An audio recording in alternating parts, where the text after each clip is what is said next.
Subscribe करें और bell दबाएं ताकि कोई खबर रह न जाए।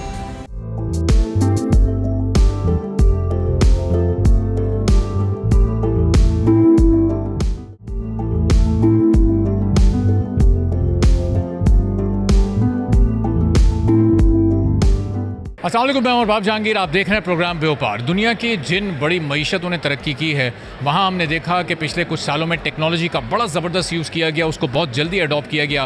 और हमने देखा कि जो स्टार्टअप्स होते हैं मुख्तलिफ ममालिक में, ख़ास तौर पर नए आइडियाज़ पर बेस करते हुए उनसे भरपूर तरीके से फ़ायदा उठाया जाता है और नौजवानों को मौका दिया जाता है, अपनी यूथ को ग्रूम किया जाता है, तो जाकर मुल्कों की इकॉनमीज़ स्टेबल होती हैं। अब हम देख रहे हैं कि पाकिस्तान में भी इन स्टार्टअप्स का कल्चर शुरू हो चुका है और बहुत सारे इस वक्त इंडिविजुअल्स, बहुत सारे ऐसे इदारे इस वक्त मौजूद हैं जो कि नौजवानों के न सिर्फ आइडियाज़ पर इस वक्त फोकस कर रहे हैं, उनको अपॉर्चुनिटीज़ क्रिएट कर रहे हैं, इन्वेस्टमेंट कर रहे हैं उनके स्टार्टअप्स में, और इसके साथ साथ ये कोशिश कर रहे हैं कि पाकिस्तान में जो प्राइवेट सेक्टर है, पाकिस्तान में जो नए आइडियाज़ हैं, पाकिस्तान की जो यूथ है उसको इस वक्त अपनी इस इकॉनमी को स्टेबल करने के लिए बेहतरीन तरीके से यूटिलाइज़ किया जा सके। तो कराची में एक ऐसा ही इवेंट यहाँ पर हो रहा है इस वक्त, और इस इवेंट में न सिर्फ आर्टिफिशियल इंटेलिजेंस को मुख्तलिफ सेक्टर्स में एफिशिएंट यूज़ करने के तरीक़ेकार से मुतालिक बताया जा रहा है, बल्कि हम ये भी यहाँ पर देख रहे हैं कि जो इलेक्ट्रिक व्हीकल्स हैं और इसके अलावा जो दीगर टेक्नोलॉजीज़ हैं जो कि हम मुख्तलिफ बिजनेसेस में और मुख्तलिफ सेक्टर्स में मुस्तकबिल में इस्तेमाल होते देख सकते हैं, या इस वक्त तरक्की याफ्ता ममालिक में जिनका बड़ा बेहतरीन इस्तेमाल हो रहा है, उन पर यहाँ पर बड़ी ज़बरदस्त प्रेजेंटेशन दी जा रही हैं। यहाँ पर बड़े अच्छे पैनलिस्ट आए हुए हैं, अपनी अपनी फील्ड के एक्सपर्ट्स हैं, इन्वेस्टर्स हैं, बहुत सारे स्टूडेंट्स हैं, बहुत सारे प्रोफेशनल्स हैं जो कि इस वक्त यहाँ इस प्लेटफॉर्म पर मौजूद हैं। तो इनसे बहुत सारे लोगों से आपकी यहाँ पर मुलाकात हम करवाएंगे, ख़ास तौर पर जो आर्टिफिशियल इंटेलिजेंस बेस्ड एक्सपर्ट्स हैं, किस तरह मेडिकल सेक्टर में इसका इस्तेमाल हो रहा है, किस तरह दीगर सेक्टर्स में हम इसको इस्तेमाल करते हुए अपनी एफिशिएंसी को बढ़ा सकते हैं, और फिर आने वाले दौर में जो एक क्लाइमेट चेंज के असरात हैं इलेक्ट्रिक व्हीकल्स के ज़रिए, उससे कैसे बचा जा सकता है, उसके एक्सपर्ट से भी यहाँ पर बात करेंगे। तो आपको ये इवेंट भी विजिट करवाते हैं और यहाँ के पार्टिसिपेंट्स और पैनलिस्ट से आपकी मुलाकात भी करवाते हैं। तो बहुत कुछ आज के प्रोग्राम में, तो आइए प्रोग्राम का बाकायदा आगाज़ करते हैं।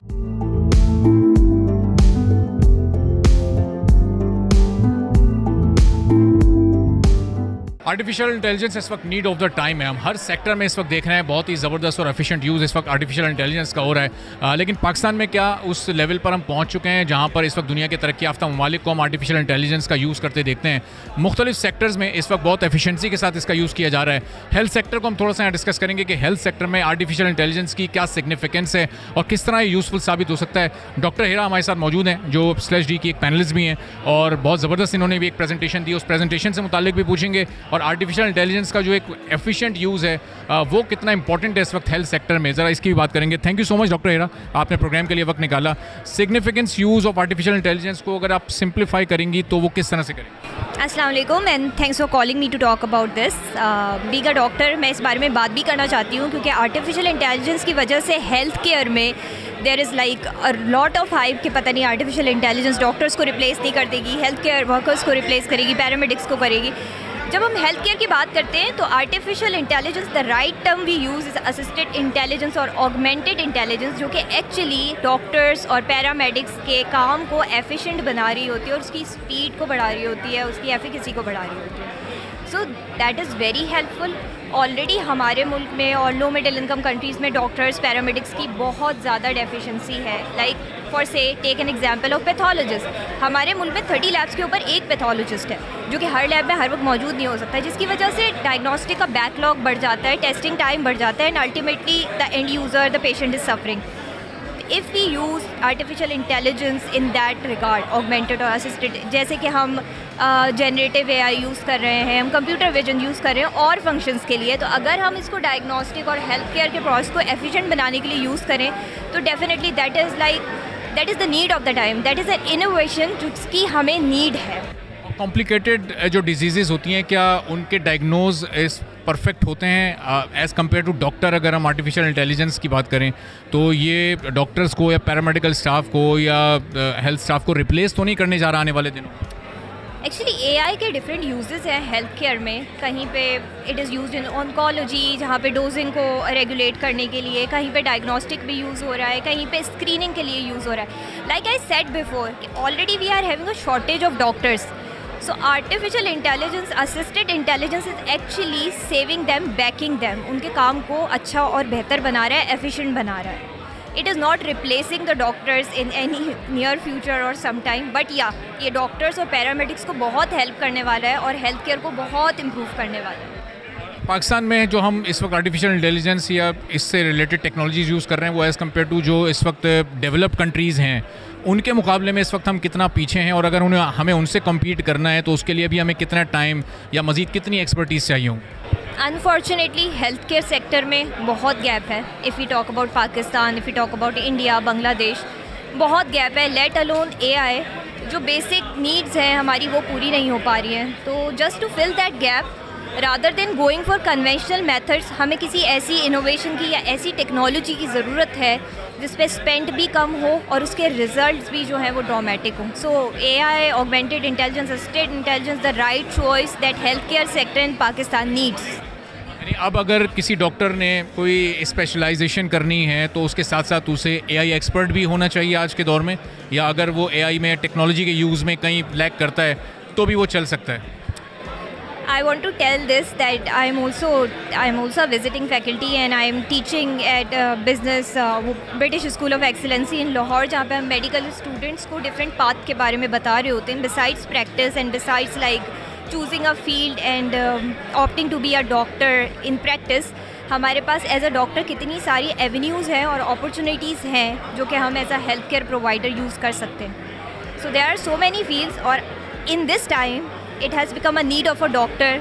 बिसाइड्स प्रैक्टिस इन सारी चीज़ों को एक्सप्लोर करे, सीखे और देखे उसके पास क्या ऑप्शंस है, क्योंकि ऑन द अदर एंड जहाँ पे डेवलप कंट्रीज़ हैं वहाँ पे these things are already in the field, और you can't be a normal doctor and you are practicing with the old conventional methods and you can like be there. You need to learn all this. This has become the need of the time. हमारे यहाँ जो इस वक्त disease rate या percentage है हम देखते हैं, उसमें हार्ट इश्यूज़ हैं, उसमें ब्लड प्रेशर्स के इश्यूज़ हैं, उसमें शुगर है, डायबिटीज़ है, उसमें और दूसरी कई कैंसर और ऐसे मूजी मर्ज़ हैं जिसमें फिर लोग अपनी जानों से भी चले जाते हैं.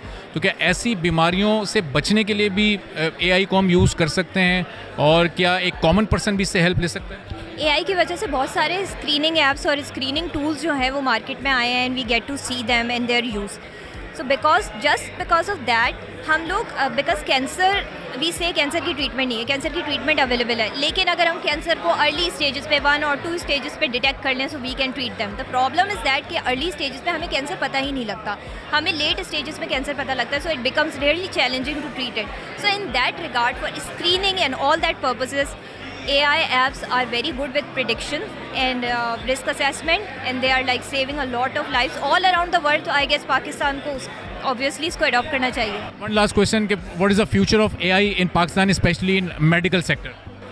A greatly emerging market, evolving market, not only in Pakistan, in APAC region, like in Bangladesh, in India, in China, in Japan. बहुत ज़्यादा तेज़ी से इमर्ज हो रहा है. हमारे पास टोटल एड्रेसेबल मार्केट 3 बिलियन की है जो 30% के आकार के साथ इंक्रीज़ करी है. सो बाई 2030 9 to 12 बिलियन की मार्केट होने वाली है AI in diagnostic, and that's from the data. Thank you so much doctor Hira for a precious time. Thank you so much. Nice to meet you.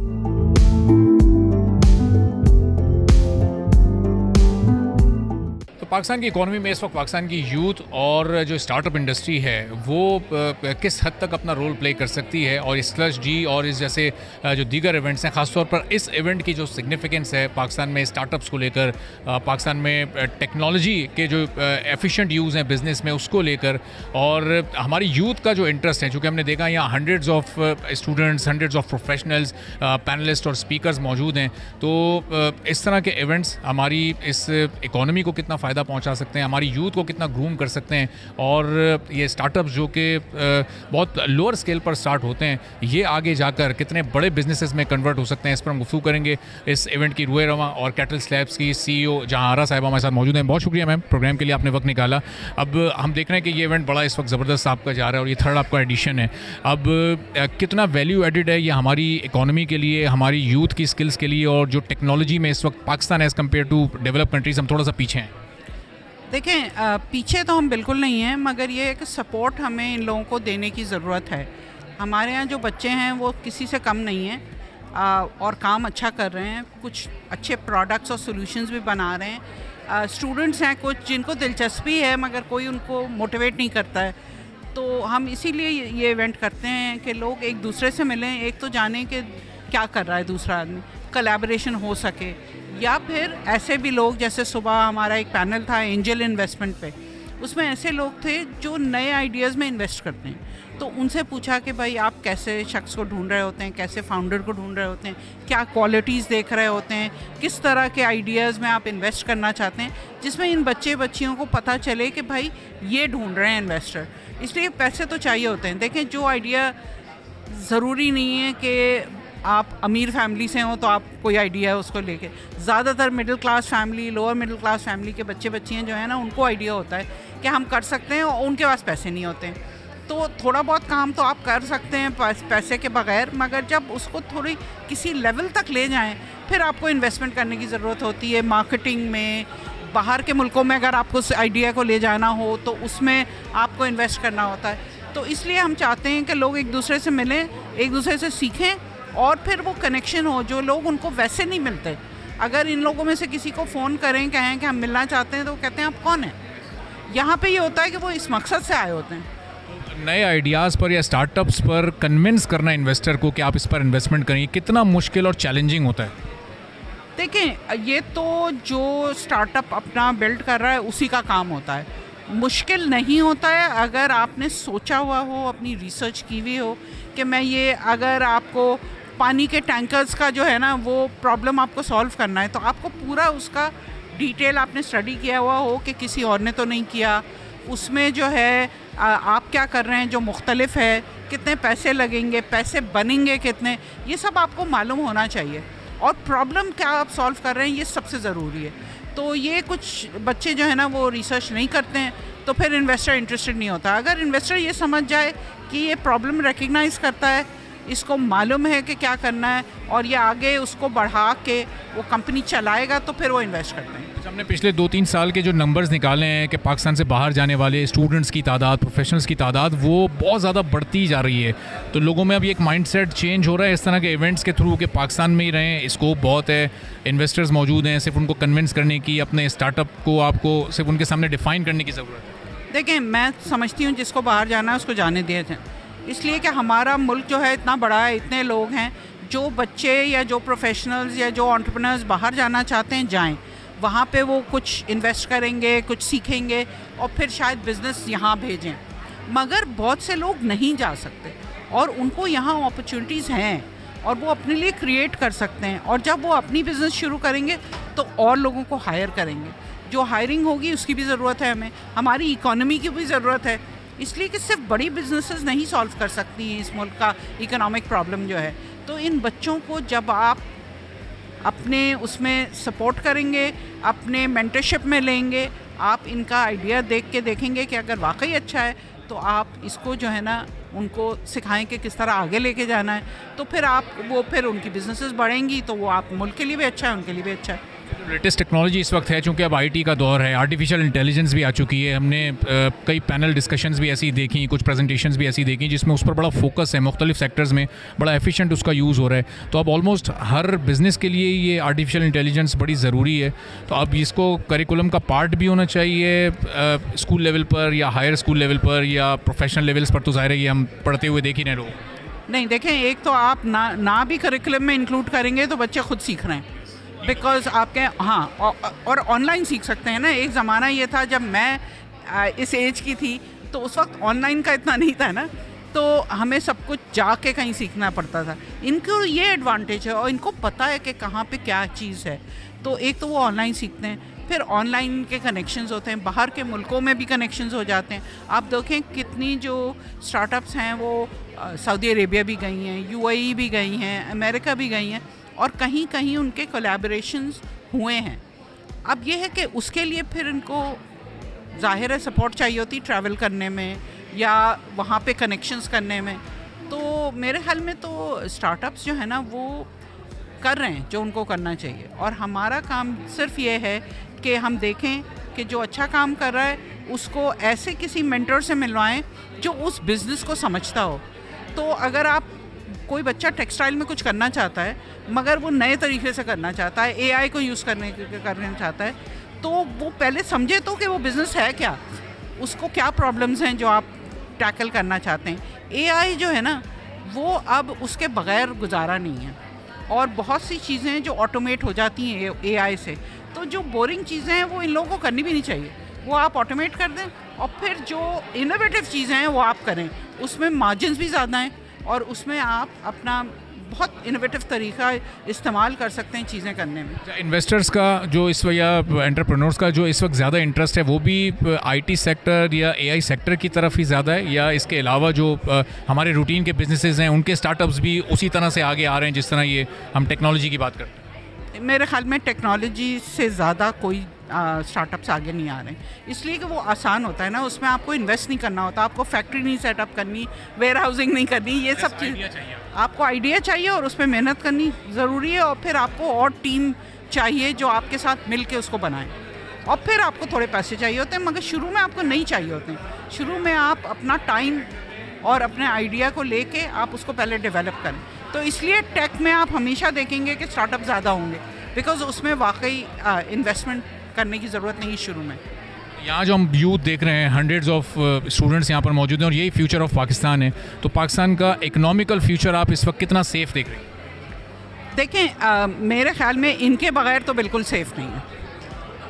ये जितना involve होंगे पाकिस्तान की economy में, जितना काम करेंगे, जितनी हायरिंग करेंगे, जितनी इकॉनमी को ड्राइव करेंगे और टेक्नोलॉजी को इस्तेमाल करेंगे, इस मुल्क का जो फ्यूचर है ना वो इन्हीं के हाथ में है। और अगर हम इनके लिए एक तो एजुकेशन, ट्रेनिंग, कनेक्शन सब प्रोवाइड करें तो मेरे ख्याल में एज अ कंट्री हम बेनिफिट करेंगे।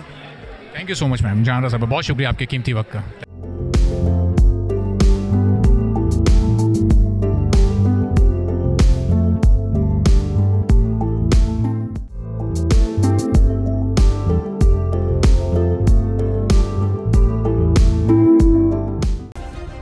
सब्सक्राइब करें और बेल दबाएं ताकि कोई खबर रह न जाए।